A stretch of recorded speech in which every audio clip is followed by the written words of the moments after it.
ayudarnos para evitar sorpresas repentinas que luego llevan a consecuencias graves, y de eso pues nos podrá hablar el señor Carlos. Entonces, Carlos, te invito a que te presentes. Un aplauso para Carlos, por favor. Muy buenas noches. Muy buenas noches a todos y a todas. Se ruega silencio porque no tenemos megafonía, entonces... Bueno, espero tener una voz suficientemente potente para que me podáis escuchar.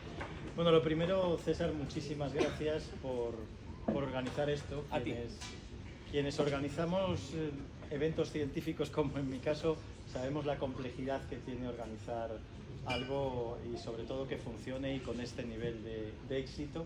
Así que lo primero, felicitarte públicamente por esta iniciativa necesaria, porque creo que, como bien decías, tenemos que reflexionar en relación a cuáles son las dificultades que están generando que los hombres tengamos unos parámetros de salud que se alejan de los que serían deseables.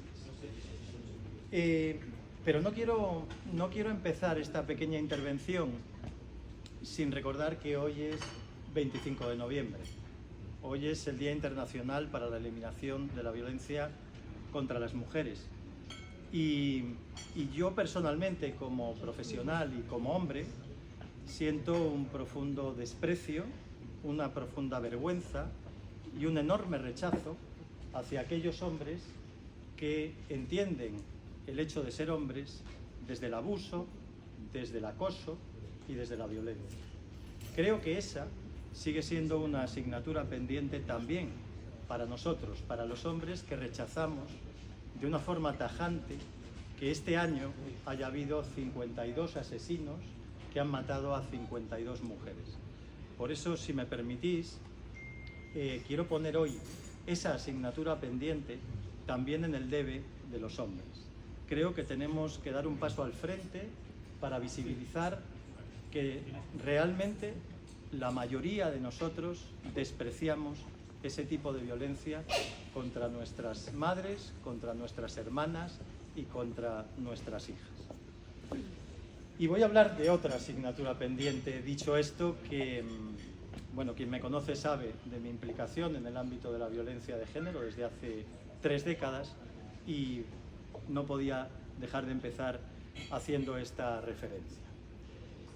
Pero es que los hombres tenemos más asignaturas pendientes y las de nuestra salud es indudablemente una de ellas.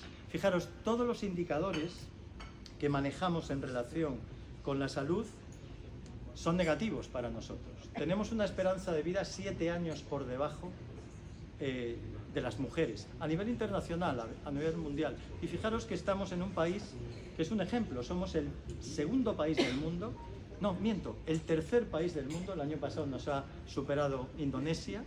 Después de Japón y de Indonesia, somos el tercer país del mundo con una mayor esperanza de vida. Pero pese a eso, la esperanza de vida de los hombres españoles es 7 años menor que la de las mujeres. ¿Qué está ocurriendo para que esto sea así? Mirad, yo en mis 30 años de ejercicio he aprendido una cosa: a no creer en las casualidades, a creer en las causalidades. Las cosas ocurren por algo, ¿no?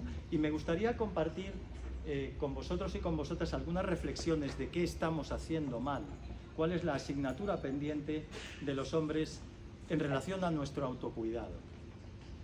Y para entender esto, creo que tenemos que remontarnos a lo que se nos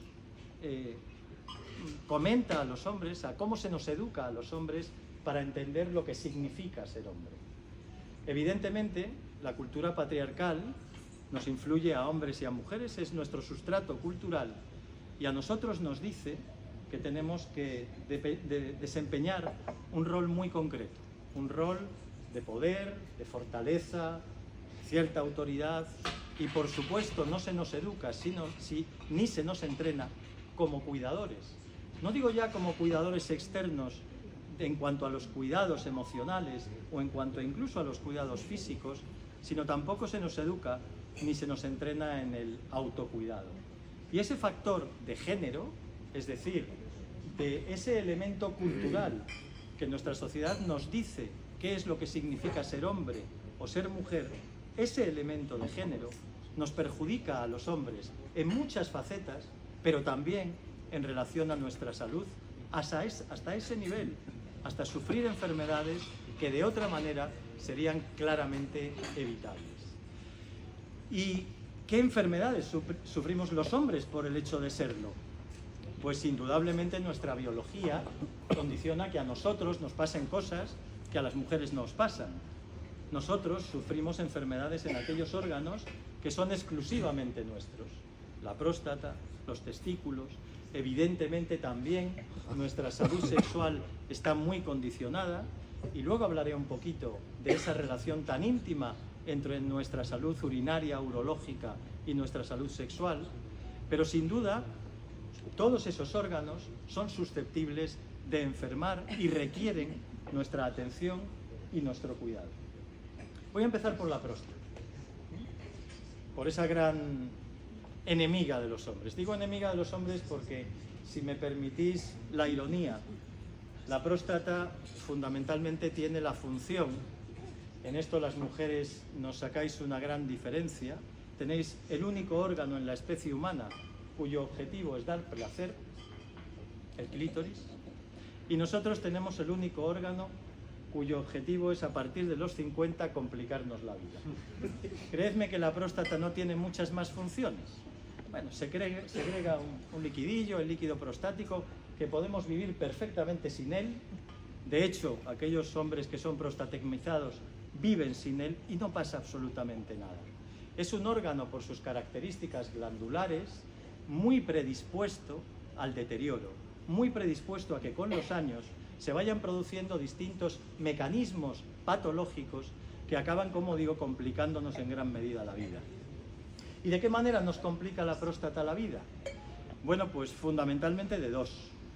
Bueno, a veces se nos puede infectar, ¿eh? Hay enfermedades, incluso infecciones, de transmisión sexual o no, que provocan una irritación, una inflamación.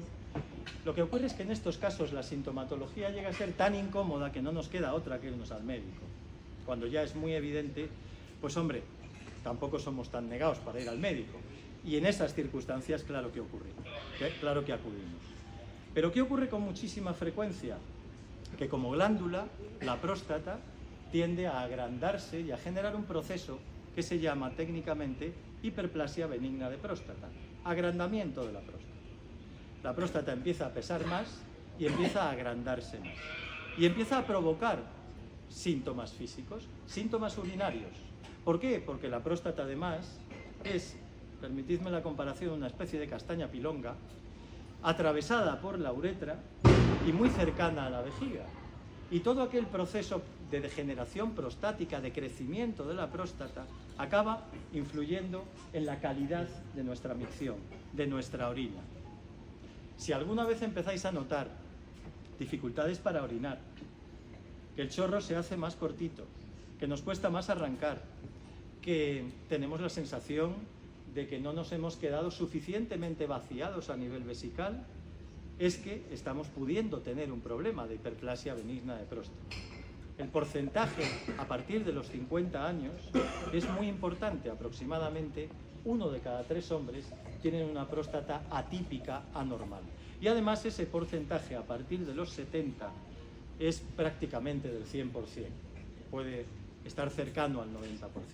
Por tanto, tenemos muchas probabilidades de sufrir una hiperplasia benigna de próstata. Pero también, desgraciadamente, estamos expuestos a patologías más graves, porque al final la hiperplasia se puede corregir con fármacos, damos antiinflamatorios que hacen que la próstata, bueno, pues se relaje un poquito y no nos complique tanto la vida. Pero si hablamos de procesos oncológicos, hablamos de algo mucho más serio, hablamos de cáncer, de esa palabra tan temida, aunque también debo empezar diciendo que hoy en día la supervivencia de los pacientes con cáncer de próstata no tiene nada que ver a la que manejábamos hace 1 o 2 décadas. Es una supervivencia muy importante que depende en gran medida del diagnóstico y de la detección precoz. Y ahí, chicos, es donde entramos nosotros. Ahí es donde entra nuestra responsabilidad en el autocuidado y en que, en caso de padecer una patología de este tipo, el diagnóstico precoz, y esto es literal, nos salve la vida.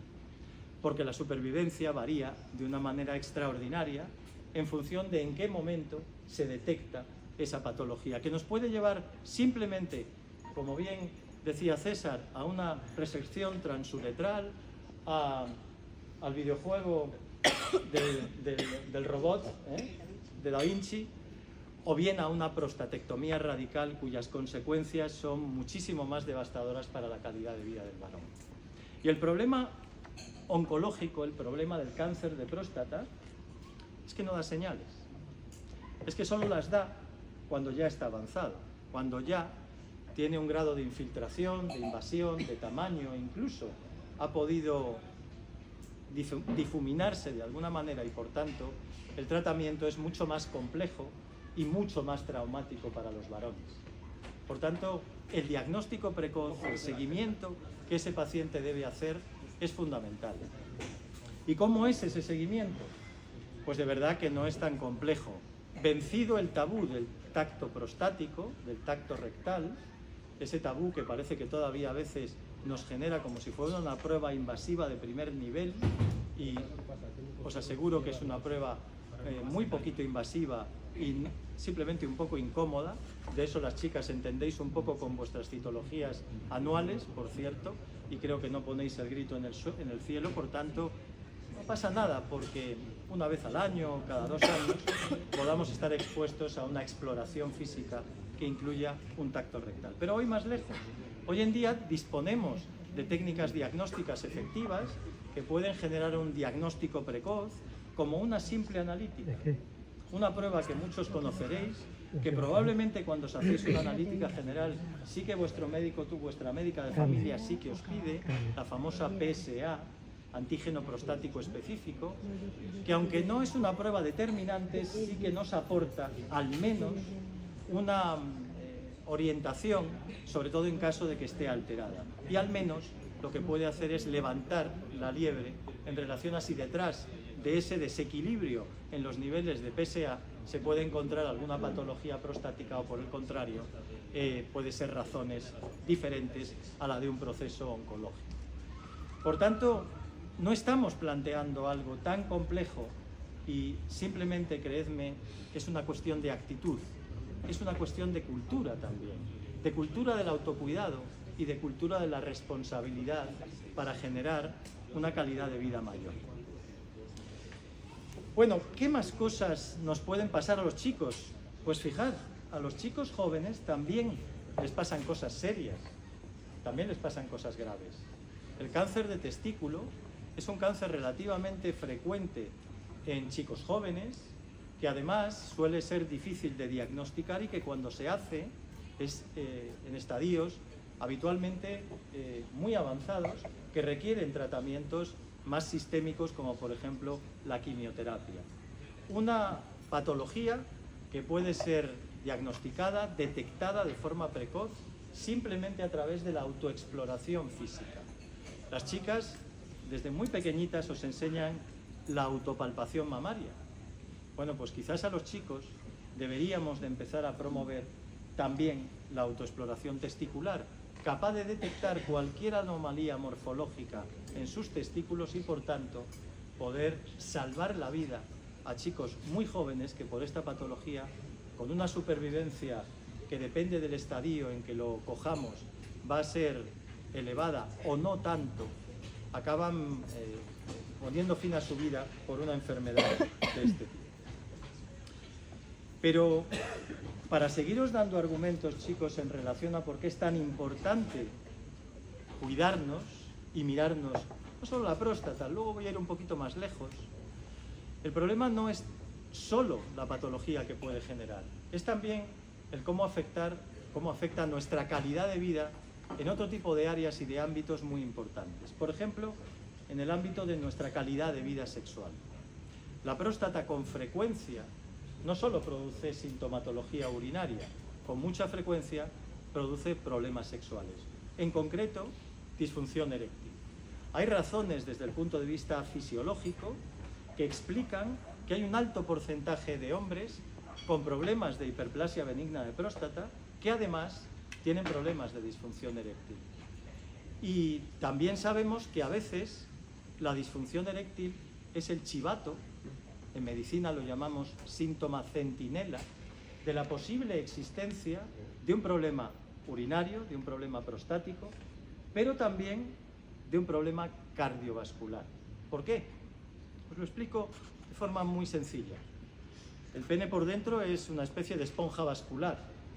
Tiene unos vasos sanguíneos muy pequeñitos, unos capilares muy pequeñitos y por tanto muy frágiles.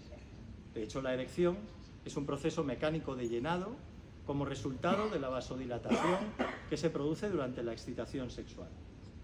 Cuando cualquier paciente, por cualquier patología sistémica que afecte a nivel cardiovascular, hipertensión, diabetes, sedentarismo, cualquier factor, tabaco, alcohol, cualquier factor de riesgo cardiovascular puede producir un daño vascular, eso lo sabemos todos. Bueno, pues precisamente porque el pene disfruta de esos vasos sanguíneos tan frágiles, es lo primero que podemos notar como síntoma a la hora de identificar que algo más grave nos está pasando. Fijaros si es importante que hay un estudio muy serio de hace unos años que estableció que cuando un hombre debuta con una disfunción eréctil de origen orgánico, con factores de riesgo cardiovascular, y no modifica esos factores de riesgo, es decir, no deja de fumar, no deja de estar gordo, no deja el sedentarismo, no controla su hipertensión, no controla su diabetes, en un plazo de entre 3 y 5 años hay un 30% de probabilidades de que sufra un evento cardiovascular, infarto, ictus, trombosis, ACV, accidente cerebrovascular. ¿Qué podríamos conseguir? Pues que si yo al primer signo de disfunción eréctil voy a mi médico y probablemente con un simple análisis de sangre va a poder detectar que puede haber algún factor de riesgo cardiovascular que está influyendo y que ha provocado esa disfunción eréctil al principio, posiblemente me está salvando la vida, porque me está permitiendo corregir esos factores de riesgo cardiovascular. Pero voy todavía más lejos. También a muchos pacientes que están siendo tratados por problemas prostáticos, algunos de los fármacos que se emplean secundariamente también pueden producir dificultades o problemas sexuales. Si alguno de vosotros estáis tomando algún fármaco para la hiperplasia benigna de próstata, si esta es un poquito severa, puede que algunos de esos medicamentos os estén produciendo una eyaculación retrógrada, es decir, un mecanismo patológico que hace que la eyaculación, en vez de salir para afuera, vaya hacia la vejiga y eso genera una enorme sensación de incomodidad en el varón, tan fácilmente corregible como la modificación de ese fármaco o la mejora de los síntomas de la hiperplasia benigna de próstata. No podía ser de otra manera que me llaman al teléfono. Disculpad. No sé si alguna vez habéis tenido algún debate entre un grupo de chicos en relación a si nosotros tenemos la menopausia o no. No lo sé. Pitopausia, ¿no? Bueno, me vas a permitir, ya que estoy utilizando términos un poco más técnicos, que lo llame andropausia, ¿no? Bueno, pues sí. Fijaros, nuestra testosterona, la de los chicos, empieza a descender de una forma proporcional a partir aproximadamente de los 30 años. Sí, a partir de los 30. Aproximadamente un 10% por década. De hecho, si os fijáis, si alguna vez os han hecho un test, una prueba, un análisis de testosterona, veréis donde aparecen las referencias del análisis, de los resultados, cómo esas referencias están estratificadas por edades. Y veréis cómo los niveles normales en los pacientes más jóvenes son niveles muy por encima de los que tenemos las personas que ya tenemos una cierta edad. Ese mecanismo constante de pérdida de testosterona, que es, al igual que la menopausia en la mujer, un mecanismo fisiológico, se llama envejecimiento, y contra eso difícilmente vamos a poder luchar, también produce una serie de síntomas que, llegado el caso, pueden derivar en una enfermedad más severa que se llama síndrome de hipogonadismo de origen tardío. Y ese síndrome, es decir, cuando los niveles de testosterona realmente ya están muy por debajo de lo normal, produce un conjunto de síntomas muy importantes en el varón que pasan por síntomas sexuales, su deseo sexual disminuye, produce disfunción eréctil con mucha frecuencia, un descenso en el volumen de eyaculado y además de la esfera sexual produce también muchos síntomas generales, dificultades para dormir, pérdida de energía vital, en definitiva, un cuadro muy florido en cuanto al malestar que acaba produciendo en el hombre.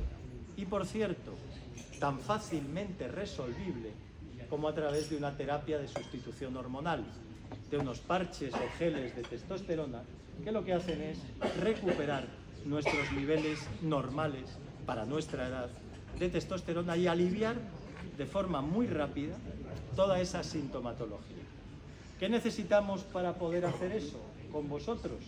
Que vengáis al médico, que os hagáis análisis que nos digan vuestra testosterona está baja. Esos síntomas de malestar, por cierto, también malestar emocional, malestar en vuestra salud mental, podéis estar, al igual que muchas mujeres en los primeros momentos de su menopausia, un poco más inestables emocionalmente, son el resultado de esta pérdida progresiva de nuestros niveles de testosterona.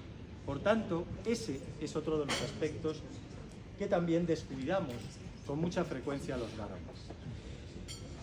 Y por último, no quiero, aunque se salga un poquito puramente de la patología prostática, no quiero dejar de hablar de otro cuadro que cada vez vemos con más frecuencia y que es quizás la expresión mayor de la pérdida del autocuidado.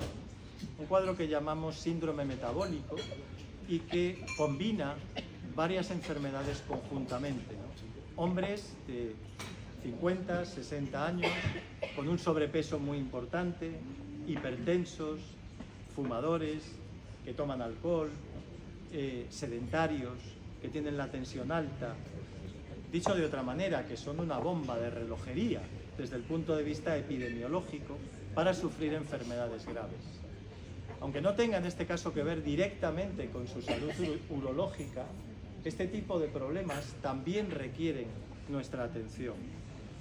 La política del avestruz no es una buena forma de afrontar nuestros miedos. Enfermar no es una señal de debilidad masculina.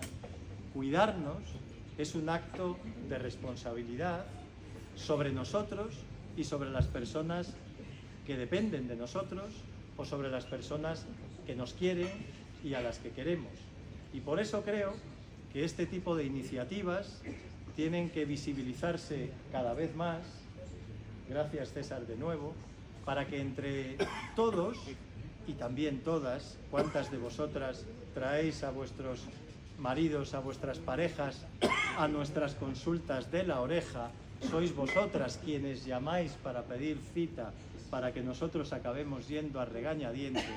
Creo, chicos, que esta cultura tenemos que ser capaces de superarla, que ese encajonamiento en el que quizás a veces se nos coloca atenta directa y gravemente contra nuestro bienestar y contra nuestra salud, y que realmente nuestra calidad de vida depende de que seamos capaces de corregir todos estos factores de los que muy brevemente el reto era importante hablar de esto en muy poquitos minutos, he intentado transmitiros. Por tanto, si esto sirve para que algunos de vosotros el lunes pidáis cita con vuestro médico de familia, me habréis hecho muy feliz y habrá merecido la pena compartir esta noche con todos vosotros y con todas vosotras. Muchas gracias.